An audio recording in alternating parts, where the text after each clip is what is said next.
Construction equipment industry India के अंदर काफ़ी मैच्योर हो चुकी है। आपको आज एक वैरायटी ऑफ इक्विपमेंट मिलते हैं जो आपकी रिक्वायरमेंट को पूरा कर सकते हैं। तो दोस्तों, मेरी आपसे गुजारिश है, जब भी कोई आप इक्विपमेंट लें, कोई भेड़चाल नहीं करें।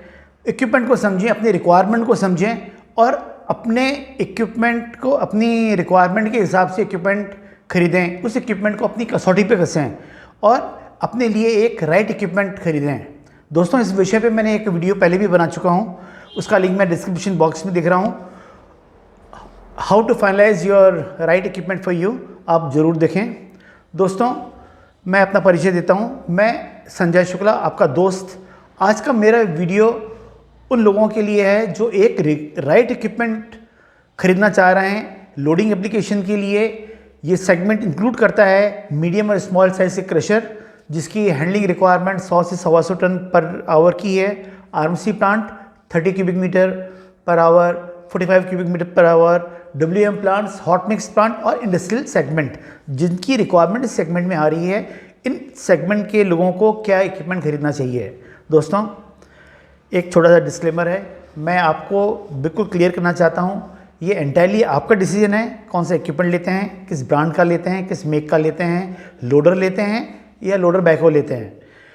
मेरा प्रयास सिर्फ यही है कि मैं आपको स्टेप बाय स्टेप आपसे मैं डिस्कस कर सकूं कि क्या इक्विपमेंट आपके लिए बेहतर होगा, कौन सा इक्विपमेंट आपकी रिक्वायरमेंट को बेटर तरीके से फुलफिल करेगा। दोस्तों, तो हम सबसे पहले समझते हैं लोडर क्या होता है और बैकहो क्या होता है। मेरे पास दोनों प्रोडक्ट के मॉडल्स हैं। दोनों प्रोडक्ट के मॉडल सेम स्केल पे नहीं हैं और मेरे पास जो लोडर का मॉडल है वो 2 टन कैपेसिटी से बड़ा है, तो आप इन दोनों को स्केल के हिसाब से कोरिलेट मत कीजिएगा। हाँ दोस्तों, ये है मेरा लोडर का मॉडल। इसके अंदर आगे लोडिंग बकेट होती है और इसके अंदर पीछे कुछ नहीं होता है। अब हम बात करते हैं बैकहो की। बैकहो को हम मार्केट के अंदर 90% कस्टमर जेसीबी के नाम से जानते हैं, जबकि इसका नाम है बैकहो। हम बैकहो के नाम से रेफ़र करेंगे।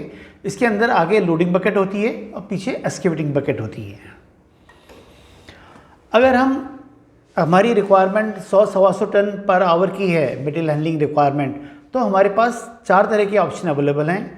या तो हम लोडर परचेज़ कर लें 2 टन कैपेसिटी का, या बैकहो लोडर परचेज़ कर लें, या फिर हम परचेज़ कर लें ट्रैक्टर माउंटेड लोडर। इसके अंदर क्या होता है कि जो मार्केट के अंदर ट्रैक्टर मिलते हैं सूटेबल कैपेसिटी के, उसके अंदर लोडर का अटैचमेंट लग जाता है। कई कंपनीज़ हैं वो ये काम करती हैं।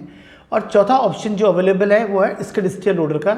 कई रिक्वायरमेंट हम स्किड स्टीयर लोडर से बहुत अच्छी तरीके से फुलफ़िल कर सकते हैं। बैकहो लोडर अपने आप में सबसे ज़्यादा इंडस्ट्री का वर्सटाइल प्रोडक्ट है और सबसे ज़्यादा बिकने वाला प्रोडक्ट भी यही है कंस्ट्रक्शन इक्विपमेंट इंडस्ट्री का इंडिया के अंदर। इसके अंदर मेरा ऐसा मानना है कि कोई भी कॉन्ट्रैक्टर को पहला एंट्री लेवल इक्विपमेंट लेना है, कंस्ट्रक्शन इक्विपमेंट लेना है, तो सबसे अगर रिक्वायरमेंट सूट करती है उसके लिए ये इक्विपमेंट लेना बहुत ही ज़्यादा लाजमी है। और जो हमारा लोडर है, 2 टन कैपेसिटी का लोडर है, इंडस्ट्री के अंदर अपने आप में बहुत ज़्यादा नेगलेक्टेड प्रोडक्ट है, जबकि कई स्पेसिफिकेशन के लिए, कई हैंडलिंग रिक्वायरमेंट के लिए सबसे ज़्यादा सूटेबल प्रोडक्ट वही। चलिए आगे बढ़ते हैं और दोनों प्रोडक्ट को हम अलग अलग कसौटी पर कसते हैं। सबसे पहले हम इंजन कैपेसिटी की बात करेंगे, दोनों की स्पेसिफिकेशन देखेंगे इन जनरल। तो दोनों प्रोडक्ट 74-76 इसी रेंज में उनकी इंजन कैपेसिटी होती है, मतलब इंजन दोनों के अंदर सेम कैपेसिटी का होता है। यहाँ पे दोनों बराबर हैं। सेकंड, हम बात करेंगे डिज़ाइन की। हम दोनों प्रोडक्ट अपने आप में समझते हैं। ये है हमारा लोडर। लोडर के अंदर हम समझते हैं इसमें 4 टायर हैं, चारों के इक्वल साइज़ का है। ये 4x4 इक्विपमेंट है। आगे लोडिंग बकेट है और इसके अंदर लोड को काउंटर करने के लिए जो इंजन दे रखा है हमने पीछे दे रखा है। और एडिशनल रिक्वायरमेंट काउंटर वेट की है, ये काउंटर वेट है, हमने काउंटर वेट भी इसमें प्रोवाइड कर रखा है। इसके अंदर जो स्टीयरिंग है वो आर्टिकुलेटेड स्टीयरिंग है, मतलब ये बीच में से कट सकता है, इससे इसकी टर्निंग रेडियस काफ़ी कम हो जाएगी। ये हमारा लोडर है। अगर हम बात करें बैकहो की, बैकहो के अंदर आगे लोडिंग बकेट होती है, पीछे एक्सकेवेटिंग बकेट होती है। आगे के टायर छोटे होते हैं, पीछे के बड़े होते हैं। जनरली ये प्रोडक्ट 4x2 के अंदर मिलता है, 2 व्हील ड्राइव होता है, लेकिन इसके अंदर ऑप्शन 4x4 के भी मिल सकते हैं, लेकिन उसको एडिशनल कॉस्ट होती है। इसकी जो चेसिस है, रिजिड फ्रेम चेसिस है, ये बीच में से कटता नहीं है, उस कारण से इसका टर्निंग रेडियस लोडर के कंपैरिजन में थोड़ा ज़्यादा होता है। आप अलग अलग इक्विपमेंट की आप स्पेसिफिकेशन देख के आप अपने डिसीजन ले सकते हैं। अगर मैं बात करूं टर्निंग रेडियस की, जिस इक्विपमेंट का टर्निंग रेडियस ज़्यादा होगा तो हमारा साइट का एरिया बिल्कुल लिमिटेड होता है। जितना टर्निंग रेडियस ज़्यादा है तो लोडर को ऑपरेट करने के लिए आपको ज़्यादा जगह चाहिए और आपको स्टोरेज की जगह फिर कम हो जाती है। लोडर के अंदर में क्या होता है कि टर्निंग रेडियस कम होता है, कम जगह के अंदर ये मैन्यूवर हो जाता है, तो लोडिंग के लिए, स्टॉकिंग के लिए आपको बेटर स्पेस अवेलेबल होती है। अब हम बात करते हैं बाकी स्पेसिफिकेशन के बारे में। Operating weight of the machine का वज़न कितना है। लोडर का 2 टन क्लास लोडर का वज़न नॉर्मली 6 टन के आसपास होता है, जबकि बैको का वज़न 7.5 टन के करीब होता है। और अगर आप इस चीज़ को बड़े बेहतर तरीके से समझ सकते हैं कि दोनों मशीनों की इंजन एक ही कैपेसिटी का है। एक मशीन 6 टन कैपेसिटी की है, एक 7.5 टन कैपेसिटी की है। तो लाइट वेट होने के कारण लोडर हमेशा बेटर फ्यूल कंजम्पशन देगा और उसके अंदर मेंटेनेंस भी कम आएगी। लोडर के अंदर 4x4 होता है, बैको के अंदर 4x2 होता है। 4x4 के ऑप्शन अवेलेबल हैं। इस फीचर्स के कारण हमें लोडर के अंदर हमेशा बेटर ट्रैक्शन मिलता है और ग्रेडेबिलिटी भी बहुत अच्छी होती है। लोडर के अंदर आपको 28 डिग्री के करीब ग्रेडेबिलिटी मिलती है। मुझे स्पेसिफिकेशन में कहीं दिखाई नहीं दिया बैको की ग्रेडेबिलिटी के बारे में, आप लिटरेचर में से देख सकते हैं। बेटर ग्रेडेबिलिटी का सबसे बड़ा कारण है 4 टायर हैं, बड़े टायर हैं और 4x4 है। बात करते हैं हम बकेट कैपेसिटी की। जनरल पर्पस, इसके अंदर मैंने दोनों में जनरल पर्पस बकेट कंसिडर की है। लोडर की बकेट कैपेसिटी और बैको की बकेट कैपेसिटी ऑलमोस्ट बराबर होती है, सेम रेंज में होती है। आप इसको अपने हिसाब से देख सकते हैं, स्पेसिफिकेशन मैच कर सकते हैं। हाइट ऑफ लिफ्ट आपको लोडर की हमेशा बेहतर मिलती है। अगर आप कंपैरिजन करेंगे you can very well find, अगर हाइट ऑफ लिफ्ट है, डंप हाइट है, आपको बेटर मिलेगी। तो कई एप्लीकेशन ऐसे होंगे जहाँ पे आपको यही इक्विपमेंट सूटेबल रहेगा। लोडिंग कैपेसिटी लोडर की हमेशा ज़्यादा होती है। इसके अंदर क्या होता है कि लोडिंग कैपेसिटी लोडर की आपको 100, 125 to 140 तक की आपको मिल सकती है। ये डिपेंड करता है कि आपका साइट की कंडीशन क्या है। बैको की कैपेसिटी सेम बकेट कैपेसिटी के अंदर 60 टन पर आवर या 80 टन मैक्सिमम तक आप जा सकते हैं। अगर आपकी रिक्वायरमेंट ज़्यादा है, 80 टन से ज़्यादा है, तो आप बैको पे रिलाई नहीं कर सकते, आपको 2 बैको आपको यूज़ करने पड़ेंगे। उस केस के अंदर आपके लिए लोडर ही सबसे बड़ा ऑप्शन है। अब ये आप पे डिपेंड करता है 2 टन का लेते हैं या 3 टन का लेते हैं। अगर आपका काम 2 टन के लोडर से हो जाता है तो 3 टन लेने की कोई ज़रूरत नहीं है।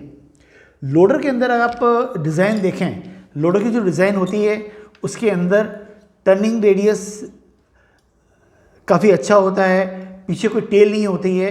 इस कारण से इसका साइकिल टाइम काफ़ी अच्छा होता है और फास्टेस्ट साइकिल टाइम अच्छा होने से उसकी पर आवर कैपेसिटी भी बहुत अच्छी निकल जाती है।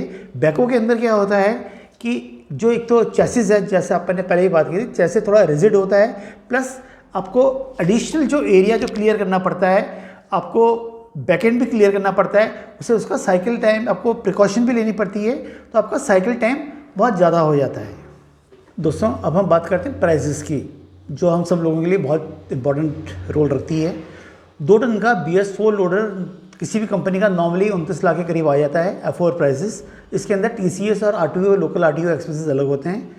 जो बैको है, अलग अलग कंपनीज़ के अलग अलग दाम होते हैं, पर नॉर्मली जो बैको हैं F4 प्राइसेस उसके 32 लाख के करीब होते हैं। उसके अंदर TCS और RTO एक्सपेंसेस ज़्यादा होते हैं। आप देख सकते हैं कि किसी भी एक लोकेशन पे बाकी चीज़ें अगर आप कांस्टेंट रखें तो लोडर के दाम हमेशा बैको के दाम से 2-3 लाख रुपए कम होते हैं। कंपनी पे डिपेंड कर सकता है। अब नेक्स्ट हम बात करेंगे पर टन हैंडलिंग कॉस्ट के बारे में। पर टन हैंडलिंग कॉस्ट है, उसके अंदर जो फैक्टर्स होते हैं वो हम एक बार देख लेते हैं। लोडर के अंदर क्या होता है कि इनिशियल कॉस्ट भी कम है, 2-3 लाख रुपए कम होती है जो हमने देखा। ऑपरेटिंग कॉस्ट भी कम है, मेंटेनेंस भी कम है और प्रोडक्टिविटी पर आर लोडर की ज़्यादा होती है।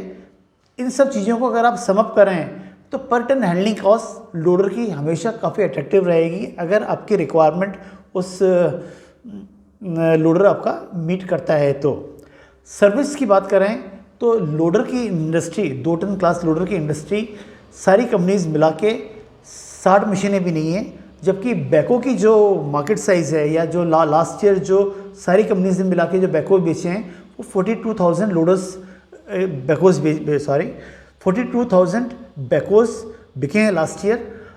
आप ये चीज़ बड़े आराम से समझ सकते हैं कि जिस इक्विपमेंट की पॉपुलेशन ज़्यादा है या हर साल बहुत ज़्यादा बिकता है उसकी सर्विसेज काफ़ी अच्छी रहेंगी, कंपनी के नेटवर्क भी अच्छे रहेंगे, आउटलेट्स भी ज़्यादा होंगे और मार्केट के अंदर सेकेंडरी मार्केट डेवलप भी हो जाएगा। तो इस पॉइंट के अंदर बैकोस को ज़्यादा नंबर मिलते हैं। चलिए, हमने काफ़ी बातें की, अब हम लोडर को और बैको को कुछ और भी कसौटी पे कसते हैं। सबसे पहले हम देखते हैं कि availability on rental basis. 2 ton का लोडर मार्केट के अंदर रेंट पे नहीं मिलता है नॉर्मली। अगर किसी क्लाइंट की लॉन्ग टर्म रिक्वायरमेंट है तो कोई खरीद के लगा देगा। जनरली मार्केट के अंदर 2 टन का लोडर रेंट पे नहीं मिलता है, लेकिन बैको रेंट पे काफ़ी मिलते हैं। इवन अगर मैं आपको कहूँ कि किसी भी इंडस्ट्रियल एरिया के गली के सड़क के नुक्कड़ पे भी आपको बैको रेंट पे मिल जाएगा, तो मैं गलत नहीं कहूँगा। उससे सबसे बड़ा फ़ायदा क्या होता है कि जब आपके पास काम नहीं है मशीन का तो आप उसको रेंट पे दे सकते हैं, या इसको आप दूसरी तरीके से कहें कि आप लोडर खरीद लीजिए, बैको की रिक्वायरमेंट है एक्सकेवेटिंग एंड की, तो वो आप पड़ोस से आप रेंट पे ले लीजिए। आप किसी भी तरह से अपने रिक्वायरमेंट के हिसाब से इस पॉइंट को ले सकते हैं। एप्लीकेशन है लोडर का, बिल्कुल स्पेसिफिक एप्लीकेशन है, केवल लोडिंग का एप्लीकेशन, जबकि बैको एक मल्टीपर्पज़ इक्विपमेंट है और एक वैरायटी ऑफ जॉब के लिए काम में आती है। अगर आपको एंट्री लेवल करना है, आपके पास कोई इक्विपमेंट नहीं है, तो आपको पहला इक्विपमेंट तो बैको ही खरीदना चाहिए, क्योंकि ये अपने आप में काफ़ी वर्सेटाइल मशीन है। रीसेल लोडर के एप्लीकेशन कम है, बिकता कम है, तो इसके बहुत ही लिमिटेड बायर्स हैं। तो अगर आपको लोडर कभी 2 टन लोडर कभी अब काम नहीं होगा, आपको बेचने की आप कोशिश करेंगे तो आपको बायर मिलना मुश्किल है, आपको मेहनत ज़्यादा करनी पड़ेगी। लेकिन आपके पास बैको है, आपके पास काम नहीं है, आप उसको रीसेल करना चाहते हैं, अपने बड़े इक्विपमेंट खरीद लिए, तो आपका मशीन उसकी कंडीशन अच्छी है तो आपको मशीन बड़े आसानी से बेच सकते हैं। दोस्तों, अपनी रिक्वायरमेंट को मद्देनज़र रखते हुए अपने लोडर को और बैको को डिफरेंट कसौटी पे कसा। अब टाइम आ गया है डिसीजन लेने का कि लोडर लिया जाए या बैको लिया जाए। तो मेरा ये मानना है, ये मैं कहूँ दूसरे शब्दों में कहूँ कि अगर मुझे इक्विपमेंट ख़रीदना हो तो मैं क्या इक्विपमेंट ख़रीदूँ। अगर आपकी साइट पे ऑलरेडी बैको अवेलेबल है या बैको कहीं पे रेंटल पे पड़ोस में रेंटल पे अवेलेबल है और आपकी रिक्वायरमेंट 80, 90, 100, 125 टन के करीब है, तो आपकी चॉइस किसी भी रूप में लोडर की होनी चाहिए। लेकिन अगर आपका एंट्री लेवल इक्विपमेंट है या आपके पास उस साइट पे कोई इक्विपमेंट अवेलेबल नहीं है या आपकी रिक्वायरमेंट 80 टन से कम है, तो आप एक बैको के बारे में सोच सकते हैं। अगर आपको लोडर लेना है, बैको लेना है, आप किसी भी कंपनी से बात कर सकते हैं और बेस्ट डील के बारे में बात कर सकते हैं। जो लोडर के प्लेयर्स हैं, लोडर नॉर्मली बहुत कम कंपनीज बनाती हैं। 2 टन का लोडर ल्यूगोंग बनाती है, XCMG बनाती है, एलिकॉन भी बनाती है, जबकि बैको बनाने वाली कंपनीज जो हैं JCB है, केस है, Mahindra, Caterpillar, Tata Hitachi, Escorts, Bobcat, Bull attachment बनाती है, जो जैसे मैंने बात किया था ट्रैक्टर माउंटेड अटैचमेंट, और इनके बैकोस भी आते हैं। मोनिटाओ और एक्शन, ये कंपनीज आपको बैको मार्केट के अंदर मिल जाएंगी। दोस्तों, मुझे उम्मीद है कि आप मेरा वीडियो देखने के बाद कुछ बेटर तरीके से ये डिसाइड कर पाएंगे कि आपके लिए कौन सा प्रोडक्ट अच्छा है। आपने मेरा वीडियो देखा, उसके लिए बहुत बहुत धन्यवाद। मैं उम्मीद करता हूं कि आप मेरे वीडियो को शेयर करेंगे, खास करके उन लोगों में जिनको आने वाले टाइम में इस एप्लीकेशन के लिए इक्विपमेंट ख़रीदना है। आप उनसे ज़रूर शेयर कीजिए, और अगर आपका मेरा वीडियो पसंद आया तो ज़रूर लाइक कीजिए और मेरे चैनल को सब्सक्राइब कीजिए, जिससे कि आप आने वाले टाइम में इस तरह के वीडियो देख सकें। Thank you very much once again. मिलते हैं अगले वीडियो में एक नए सब्जेक्ट के साथ।